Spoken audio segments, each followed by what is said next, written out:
Hello बच्चों, आज हम यहाँ पे स्टार्ट करेंगे एक न्यू चैप्टर नंबर 5 जो कि कंपेयरिंग क्वांटिटीज का है। ठीक है, सबसे पहले हम लोग इस चैप्टर को समझेंगे कंपेयरिंग क्वांटिटीज को, क्योंकि इसमें रेशियो है, प्रोपोर्शन है, कंटिन्यू प्रोपोर्शन है, मीन प्रोपोर्शन है। ठीक है, ये सब क्या होता है इसके बारे में सबसे पहले समझेंगे। उसके बाद हम लोग एक्सरसाइज 5.1 के क्वेश्चन को करेंगे। तो यहाँ पे अब सबसे पहले हम लोग समझेंगे सम इम्पॉर्टेंट पॉइंट्स। ठीक है, रेशियो क्या होता है इसके बारे में सबसे पहले डिस्कस करेंगे। A ratio is a fraction and has no unit at all. Ratio क्या होता है? फ्रैक्शन होता है। जैसे फ्रैक्शन होता है, फ्रैक्शन में न्यूमरेटर डिनोमिनेटर होता है, तो ratio is a fraction and has no unit at all. और रेशियो की कोई भी यूनिट नहीं होती। It is simply a number, ये केवल सिंपली एक नंबर होता है।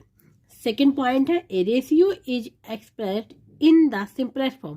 और रेशियो को कभी भी जब हम लिखेंगे तो उसको सिंपलेस्ट फॉर्म में ही लिखेंगे। ठीक है, रेशियो को हमेशा सिंपलेस्ट फॉर्म में ही लिखा जाएगा। अब यहाँ पे नोट है, the ratio of two quantities can be found only when both the quantities are of the same kind. ठीक है, रेशियो हम तभी फाइंड आउट कर सकते हैं टू क्वांटिटीज का कि जब can be found only when both the quantities are of the same kind, जब वो एक ही प्रकार की क्वांटिटीज हो। ठीक है, तभी हम रेशियो को फाइंड आउट कर सकते हैं। अगर क्वांटिटीज अलग है तो हम रेशियो को फाइंड आउट नहीं कर सकते हैं। अब आते हैं यहाँ पे टर्म्स ऑफ ए रेशियो कि रेशियो के कौन से टर्म्स होते हैं। जैसे एग्जाम्पल ए अपॉन बी रेशियो है, सॉरी ए रेशियो बी है, तो इसको हम लोग लिख सकते हैं, इसको फ्रैक्शन में बनाने के लिए इसको हम लोग इस प्रकार से लिख सकते हैं। ठीक है, ए अपॉन बी। रेशियो में इस प्रकार से लिखेंगे, फ्रैक्शन में इस प्रकार से लिखेंगे। तो ए जो होगा वो हो जाता है फर्स्ट टर्म और बी हो जाता है सेकंड टर्म। फर्स्ट टर्म को बोलते हैं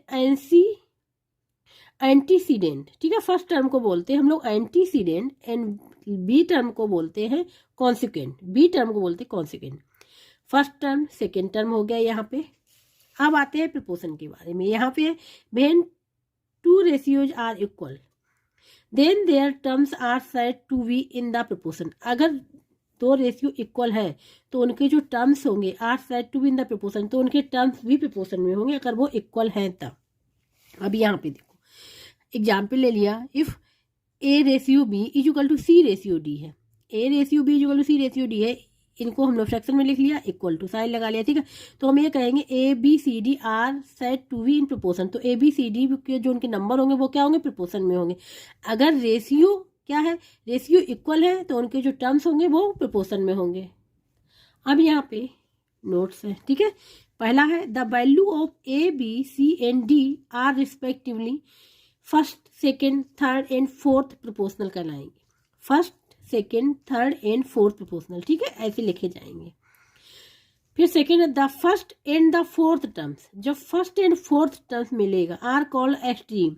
ठीक है, फर्स्ट एंड फोर्थ टर्म को क्या बोलेंगे हम लोग? यहाँ पे बोलेंगे एक्सट्रीम्स। ठीक है, फर्स्ट एंड फोर्थ को बोलेंगे extremes, while the second and third term को कहेंगे मीन्स। ठीक है, फर्स्ट एंड फोर्थ को बोलेंगे extreme and second and third को बोलेंगे means.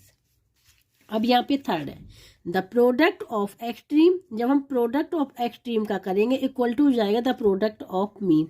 Means first and fourth को जब हम मल्टीप्लाई कर लेंगे उसको बोलेंगे product of extreme is equal to जब सेकेंड एंड थर्ड को क्या कहते हैं? मीन। ठीक है, तो द प्रोडक्ट ऑफ मीन, ये दोनों इक्वल हो जाएंगे। ठीक है, अब यहाँ पे देखो कैसे होगा ये। यहाँ पे एग्जाम्पल में लिया था A upon B is equal to C upon D. क्या किया? क्रॉस मल्टीप्लिकेशन कर दिया। क्रॉस मल्टीप्लिकेशन कर दिया तो ए ये पहला टर्म और फोर्थ टर्म, इसको A D is equal to B C, second term और थर्ड टर्म। ठीक है, तो ये जो होगा वो एक्सट्रीम हो जाएगा और ये बी सी हो जाएगा, वो मीन हो जाएगा। तभी यहाँ पे product of mean equal to product of extreme लिखा हुआ है। अब यहाँ पे कभी कंडीशन ये होती है कि if A D is equal to B C, ये दे दिया जाता है कि A D is equal to B C है, then A B C D are in proportion, तो भी ए बी सी डी क्या होंगे? प्रोपोर्शन में होंगे। इसको लिखने का तरीका ये है, A ratio B is equal to C ratio D is also written as. इनको इस प्रकार से भी लिख सकते हैं, ए रेशियो बी, यहाँ पे दो हमने इस प्रकार साइन लगा दिए। ठीक है, सी रेशियो डी, और इसका मतलब क्या हुआ? इसका मतलब क्या ये है कि ये इक्वल का साइन होता है। देखो इसका मतलब ये है कि ये इक्वल है, ठीक है। चाहे इक्वल लगाएं और चाहे हम लोग इस प्रकार से लिखें तो दोनों बात एक ही है। तो यहाँ तो बात हो गई प्रोपोर्शन की, ठीक है। अब हम लोग बात करेंगे continue proportional and mean proportional क्या होते हैं। अब यहाँ पे continue proportional and mean proportional, ठीक है। एक continue proportional is one in which the ratio between the first and second, first and second का ratio term is equal to the ratio of the second एवं third term का, ठीक है। तो यहाँ पे अगर ध्यान से देखो कंटिन्यू प्रोपोर्शनल में फर्स्ट सेकेंड और थर्ड, क्योंकि सेकेंड 2 टाइम्स आया हुआ है तो यहाँ पे 3 नंबर हो गए, फर्स्ट सेकेंड एंड थर्ड, ठीक है। अब इसको कैसे हम डिस्कस करेंगे आप लोगों को बता रहे हैं। अगर हम ये ले लेते हैं, ठीक है, if A comma B and C 3 numbers ले लिए, इनको लिख लिया आर इन कंटिन्यू प्रोपोर्शन में है अगर ये,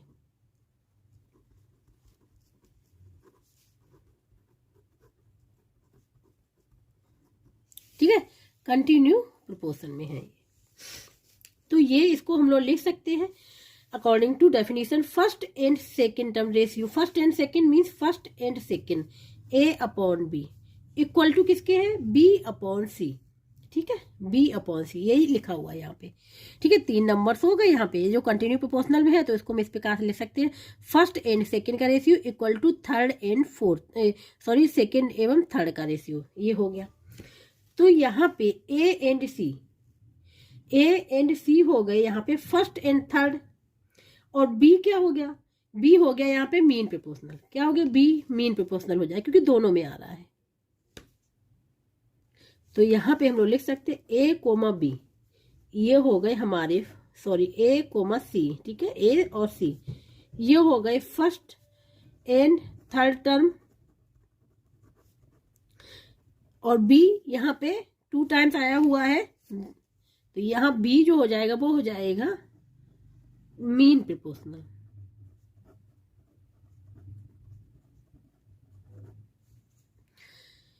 अब यहाँ पे दोनों का क्रॉस मल्टीप्लिकेशन कर ले, ठीक है, क्रॉस मल्टीप्लिकेशन करें तो क्या हो जाएगा, यहाँ हो जाएगा A multiply C is equal to B multiply B, ये लिख लिया, ठीक है। ए मल्टीप्लाई सी मीन्स हो जाएगा ये A C is equal to B square, तो ए सी क्या हो जाएगा, ये हो जाएगा यहाँ पे ए सी हो जाएगा प्रोडक्ट ऑफ एक्सट्रीम, ठीक है। तो यहाँ पे लिख लिया हम लोग product of extremes is equal to product of mean, ठीक है, ये हो गया।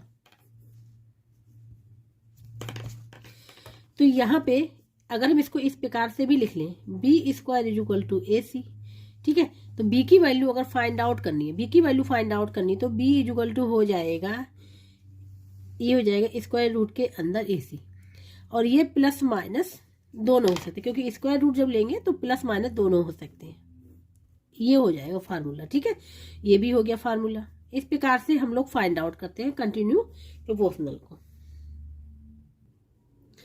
अब यहाँ पे बात करेंगे यूनिटरी मेथड, ठीक है, यूनिटरी मेथड इंपॉर्टेंट है। तो अब यहाँ पे सबसे पहले क्या करते हैं यूनिटरी मेथड में, first finding the value of one quantity from the given sum quantity, ठीक है।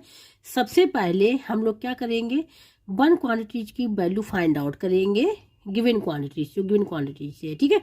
After that finding the value of the required number of quantities, फिर जितने नंबर की पूछी गई वैल्यू उसकी फाइंड आउट कर लेंगे, ठीक है। तो यहाँ पे कॉस्ट ऑफ वन आर्टिकल की हम लोग फाइंड आउट कैसे करेंगे, तो इसके लिए क्या है, cost of given number of article, जितनी भी वैल्यू दी गई हो गिवन नंबर ऑफ आर्टिकल्स की उसमें डिवाइड कर देंगे गिवन नंबर ऑफ आर्टिकल्स, ठीक है। तो यहाँ पे कॉस्ट ऑफ वन आर्टिकल की निकल आएगी, जब कॉस्ट ऑफ वन आर्टिकल की निकल आएगी तो इसके बाद जो भी रिक्वायर्ड नंबर की क्वांटिटीज पूछी गई होगी उसकी कॉस्ट वो हम फाइंड आउट कर लेंगे यहाँ पे। तो ये फार्मूला है यहाँ पे, और ये हमने यहाँ पे आप लोगों को समझा दिया लिख के। अब हम लोग करेंगे एक्सरसाइज 5.1 के क्वेश्चंस को। अब यहाँ पे एक्सरसाइज 5.1 के क्वेश्चंस, ठीक है। सबसे पहला मल्टीपल चॉइस क्वेश्चन MCQ में गिवन है। A train journey of 70 kilometre cost ₹215, how much will be the cost for the journey of 120 km। ठीक है, तो यहाँ पे जो यूज करेंगे वो हम यूनिटरी मेथड यूज करेंगे। ठीक है, तो यहाँ पे 75 किलोमीटर की कॉस्ट दे दी गई है ₹215 और फाइंड आउट कितने करनी है 120 किलोमीटर की। ठीक है, तो हम यहाँ पे यूनिटरी मेथड सॉल्व करेंगे। सबसे पहले हम 1 किलोमीटर की कॉस्ट निकालेंगे, उसके बाद 120 किलोमीटर की कॉस्ट फाइंड आउट करेंगे। तो यहाँ पे फर्स्ट पार्ट को सॉल्व करेंगे। सबसे पहले हम लोग यहाँ पे जो गिवन था वो लिख लेंगे। तो यहाँ पे लिखेंगे कॉस्ट फॉर, ठीक है, cost for 75 kilometre of a train journey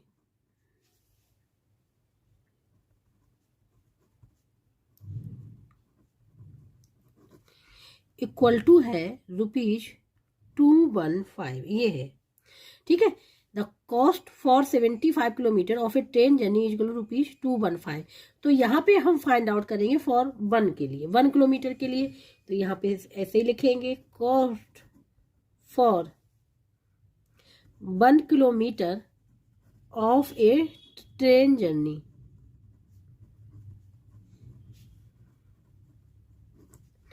equal to क्या हो जाएगा ₹215 डिवाइड बाई कर देंगे 75 से। ठीक है, यूनिटरी मेथड हो गया। सबसे पहले हम लोगों ने किसके लिए निकाला फॉर 1 किलोमीटर के लिए। अब कितने पूछा, यहाँ पूछा गया 120 किलोमीटर का। तो यहाँ फिर लिखेंगे cost for 120 kilometre of a train journey equal to हो जाएगा ₹215, यहाँ पे मल्टीप्लाई हो जाएगा ऊपर 120 डिवाइड बाई 75, ये हो जाएगा। ठीक है, इसको सॉल्व कर लेंगे। तो इसको सॉल्व करेंगे तो ये कैंसिल हो रहा है, 5 से हो रहा है। ठीक है, तो 5 पंजा 5, 2 आ जाएगा और ये हो जाएगा 5 5 जाए, यहाँ पे हो जाएगा, यहाँ पे होगा 5 2 जा 10 और 5 4 जा 20, 3 से डिवाइड हो जाएगा, ये हो जाएगा 3 से, 3 8 जा और 3 5 जा हो जाएगा। ठीक है, ये हो जाएगा। तो हम यहाँ पे फिर लिख ले रहे हैं, ये हो जाएगा ₹215 मल्टीप्लाई 8 डिवाइड बाई 5 हो जाएगा। ठीक है, ये लिखिए। अब 5 से डिवाइड करते हैं, 5 बन जा 5, यहाँ पे हो जाएगा 5 4 जा 20, 1 आ जाएगा 15, 5 3 जा। ठीक है, अब 43 में 8 का मल्टीप्लाई कर लेंगे, यहाँ पे 8 4 जा 24, 4 आ जाएगा, 2 कैरी, और 8 4 जा 32, 32 और 2 34 आ जाएगा ये रुपी। ठीक है, ये आंसर होगा इस प्रकार से। ठीक है, तो ये आंसर निकल के आ जाएगा। आंसर इज इक्वल टू ₹344, ये आ जाएगा। ठीक है, तो यहाँ 1-2 किलोमीटर कॉस्ट निकल आई ₹344।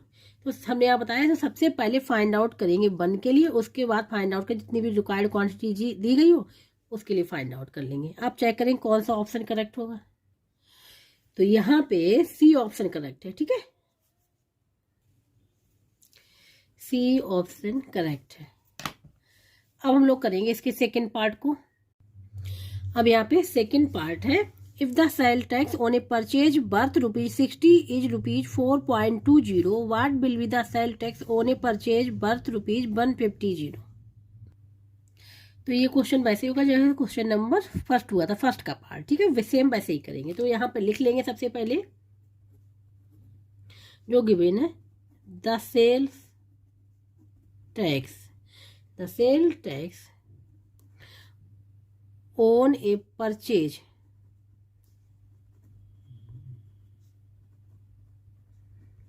वर्थ ₹660 पे इज इक्वल टू है ₹4.20, ये है गिवन। ठीक है, the sale tax on a purchase worth ₹60 पे है ₹4.20। तो हम 1 का निकाल लें फॉर 1 रुपीज के लिए। तो यहाँ पे अब लिख लेंगे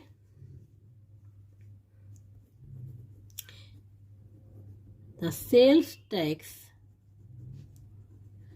ऑन ए परचेज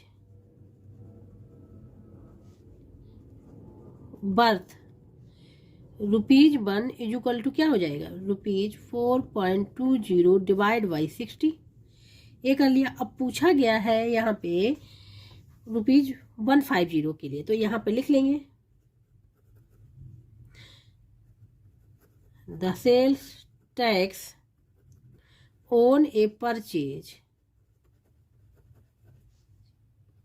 वर्थ ₹150 के लिए क्या हो जाएगा यहाँ पे, तो ₹4.20 डिवाइड बाई 60, यहाँ पे मल्टीप्लाई हो जाएगा 150 का। ठीक है, किसका मल्टीप्लाई हो गया यहाँ पे, 150 का मल्टीप्लाई। इसको सॉल्व कर लेंगे, इसको सॉल्व करेंगे। ठीक है, तो यहाँ पे देखो ये 0 से 0 कैंसिल हो गया। ठीक है, 0 से 0 कैंसिल हो गया। अब यहाँ पे 3 की 3 5 जा 15, 3 2 जा 6 होता है। ठीक है, अब 2 से इसको कैंसिल कर दें, 2 बन जा 2, इसको कैंसिल कर दें, 2 2 जा, पॉइंट लगा है, पॉइंट लगा देंगे, 2 बन जा और यहाँ पे 0 आ जाएगा। ठीक है, अब यहाँ पे 5 से मल्टीप्लाई कर दें, ₹210 में 5 से मल्टीप्लाई कर लेंगे तो ये हो जाएगा, 5 से 0 में करेंगे 0 रहेगा, 5 बन जा 5 हो जाएगा, 5 2 जा 10। ठीक है, ये रुपीज आ गया। अब 2 नंबर के पहले पॉइंट है, 2 नंबर पहले, तो 2 नंबर पहले पॉइंट लगा देंगे यहाँ पे, ये आंसर इसका आ जाएगा। आंसर हो जाएगा ₹1050, ये आ जाएगा सेल टैक्स। ठीक है, तो अब चेक करें कौन सा ऑप्शन करेक्ट होगा। यहाँ पे ए ऑप्शन जो है करेक्ट होगा, यही आंसर आया है ₹10.50। तो लिखेंगे ए ऑप्शन जो होगा वो करेक्ट होगा। ठीक है, तो इसका फर्स्ट पार्ट यहाँ पे कंप्लीट हो गया है MCQ।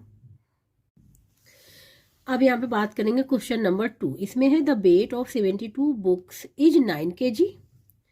फर्स्ट पार्ट है what is the weight of 80 such books. 80 such books का वेट फाइंड आउट करना है, 72 बुक्स का दिया है, 80 का फाइंड आउट करना है। अब सेकंड पार्ट में how many such books weigh 6 kg।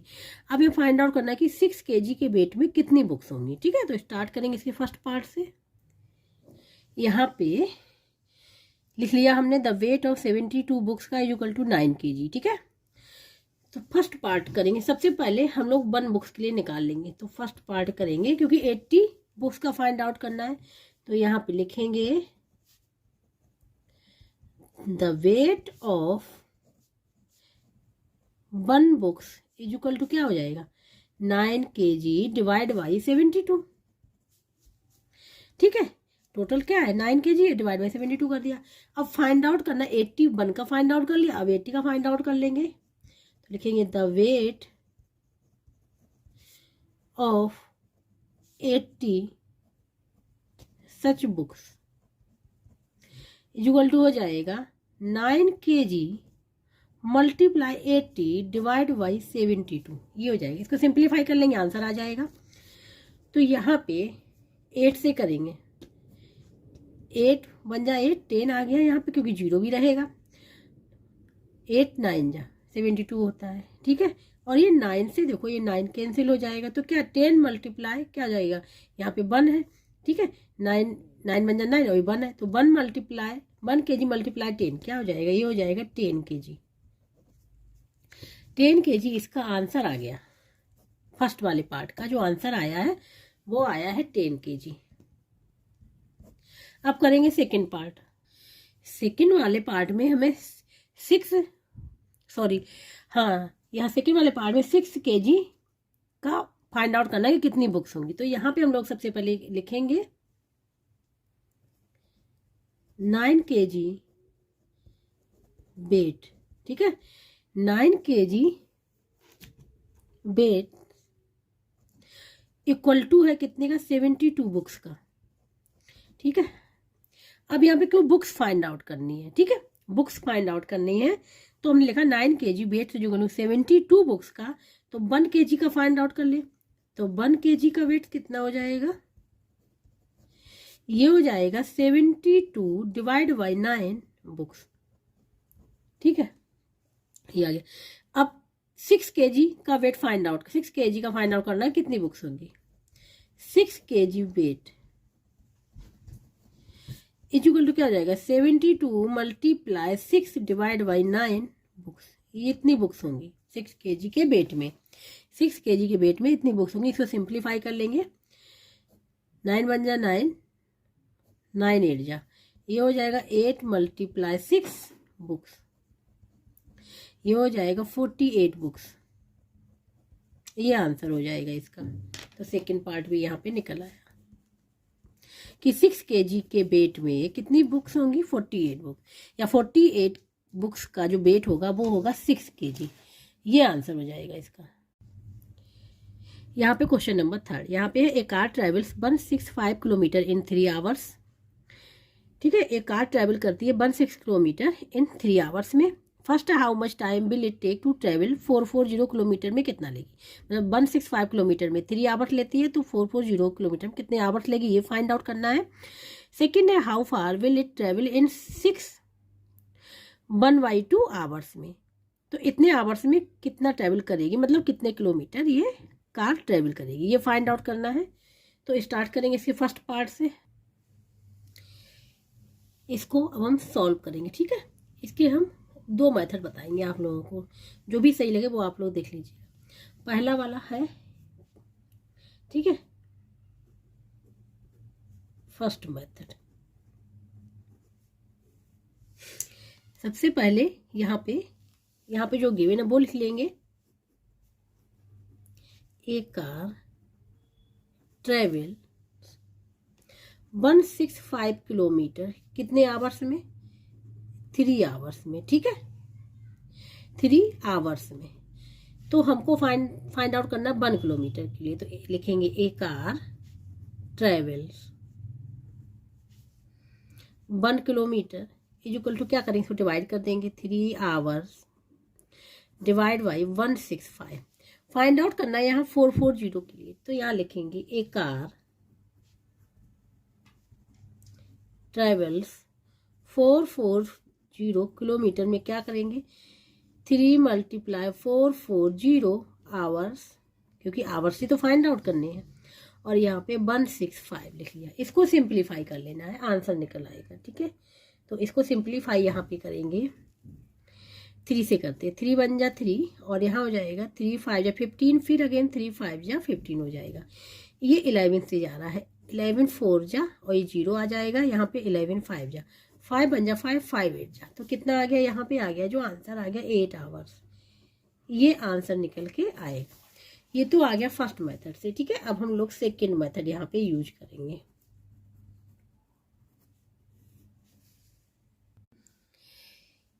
यहाँ पे सेकेंड मेथड, ठीक है, तो यहाँ पे गिवन है a car travel 165 kilometre in 3 hours. A car travels, ठीक है, 165 किलोमीटर इन 3 आवर्स में, यही तो गिवन है। ठीक है, 440 किलोमीटर का फाइंड आउट कर। तो ये क्या हो गई, डिस्टेंस। तो डिस्टेंस इक्वल टू हो गया यहाँ पे 165 किलोमीटर। ठीक है, और जो टाइम हो गया यहाँ पे वो दे दिया गया है 3 आवर्स। यहाँ पे हम स्पीड फाइंड आउट कर ले। क्या फाइंड आउट कर ले, स्पीड फाइंड आउट कर ले। तो स्पीड का फार्मूला होता है, स्पीड इक्वल टू होता है डिस्टेंस बाय टाइम, ये फार्मूला होता है। तो ये हो जाएगा, स्पीड फाइंड आउट करना, डिस्टेंस कितना हो जाएगा, यहाँ पे गिवन है 165 डिवाइड बाई टाइम 3। ठीक है, इस लिख ले, 3 बन जा 3, और 3 5 जा, ये आ जाएगा 55 किलोमीटर पर आवर। ये आ गई स्पीड। ठीक है, अब स्पीड फाइंड आउट कर ली है। अब क्वेश्चन में पूछा गया है, अकॉर्डिंग टू क्वेश्चन, अब फर्स्ट पार्ट में है इसके कि 440 किलोमीटर में ये कितना टाइम लेगी, टाइम पूछा गया है। तो यहाँ पे लिखेंगे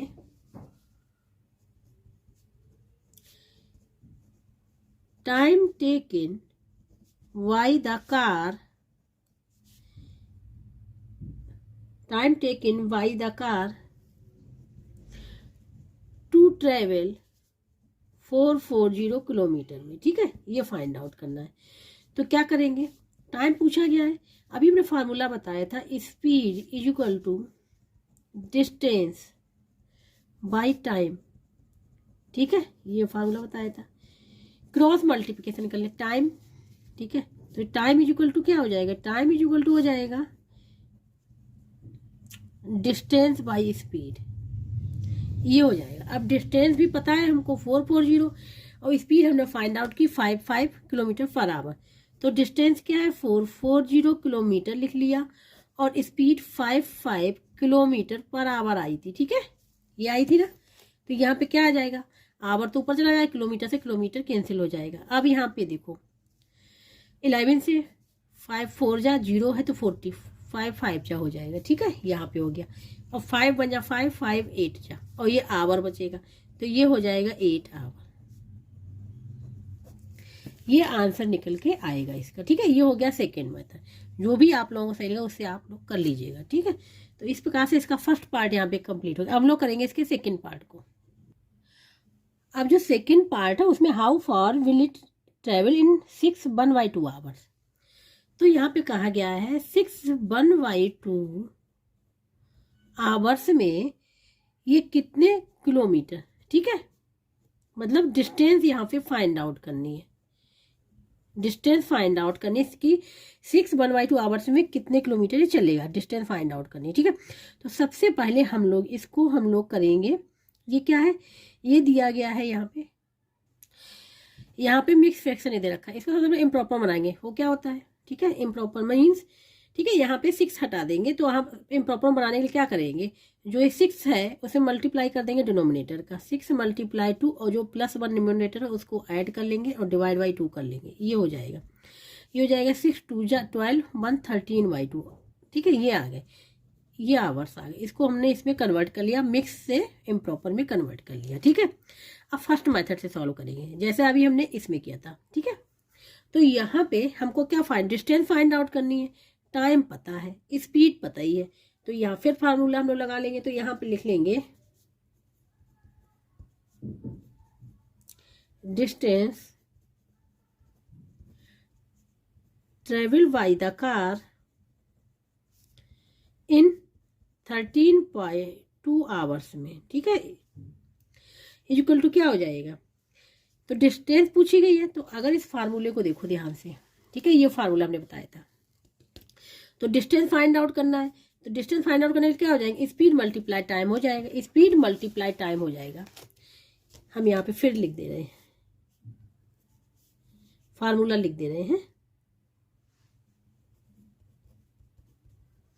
डिस्टेंस इक्वल टू हो जाएगा स्पीड मल्टीप्लाई टाइम, ठीक है, ये फार्मूला यहाँ पे यूज होगा, ठीक है, यहाँ पे यूज होगा। अब हम लोग लिखेंगे स्पीड 5 थी किलोमीटर पर आवर और मल्टीप्लाई टाइम कितना है 13/2 आवर्स। अब ये आवर से आवर कैंसिल हो जाएंगे, ठीक है, और ये क्या हो जाएगा 55, ये हो जाएगा 55 मल्टीप्लाई 13/2 किलोमीटर, ये हो जाएगा, निकल के आएगा, ठीक है। ये फार्मूला हमने यहाँ पे लिखा है। अब इसको मल्टीप्लाई कर लें और 2 से डिवाइड कर दें,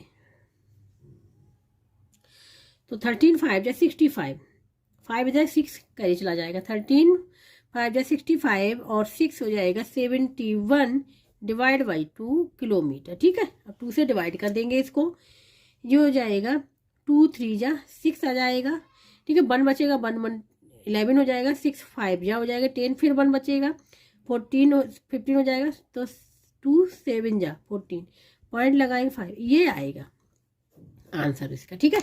ये तो हो गया यहाँ पे फर्स्ट मेथड से, ये हमने निकाला फार्मूले के थ्रू। किससे निकाला, फार्मूला, ये फार्मूला लिखा हुआ है, ठीक है। अब हम लोग सॉल्व करेंगे इसको बाय यूनिटरी मेथड से। तो यहाँ पे लिखेंगे distance travel by A car in 3 hours, ठीक है, इन 3 आवर्स में इक्वल टू कितना था, यहाँ पे गिवन था 165 किलोमीटर, ये 1 आवर्स के लिए निकाल लेंगे, फिर यही पूरा लिखेंगे distance travel by A car in 1 hours, ये क्या हो जाएगा 165 डिवाइड बाई 3 किलोमीटर चलेगा। फाइंड आउट करना है, अभी हमने बताया था, हमने मिक्स से किया था इम्प्रॉपर में, ठीक है। तो यहाँ पे लिखेंगे distance travel by A car in 13/2 hours, ठीक है। इसे फाइंड आउट करना है। इक्वल टू हो जाएगा 165/3 किलोमीटर मल्टीप्लाई 13/2, ठीक है। ये हो जाएगा। इसको सॉल्व कर लेंगे। तो ये देखो 3 से जा 3 बन जा 3, 3 5 जा 15, 5 जा 15, तो ये हो जाएगा यहाँ पे 5 किलोमीटर मल्टीप्लाई 13 डिवाइड बाई 2, 13 5 जा 65, 5 करीब 6 करीब चला जाएगा, 5 यहाँ लग दिया, 13 5 65 और 6 7 1/2 किलोमीटर। ये चल ही रहा है, ठीक है। यूनिट जरूर लिखनी है। इसको अभी हमने बताया था 2 से डिवाइड करें, 2 3 जा 2 5 जा 2 7 जा 0.5, ये आ जाएगा आंसर, ठीक है। तो हमने बता दिया है दोनों मेथड से, फार्मूले से बता दिया, यूनिटरी मेथड से बता दिया कैसे सॉल्व करेंगे, ठीक है। तो ये हो गया क्वेश्चन नंबर 3 कंप्लीट। जिसको कहीं भी डाउट हो, समझ में ना आ रहा है, तो कमेंट बॉक्स में करके पूछ सकता है। और जिसको वीडियो अच्छा लगा प्लीज़ लाइक से सब्सक्राइब एंड कमेंट करके जरूर बताइएगा। अब जो नेक्स्ट क्वेश्चन है वो हम करेंगे नेक्स्ट लेक्चर में।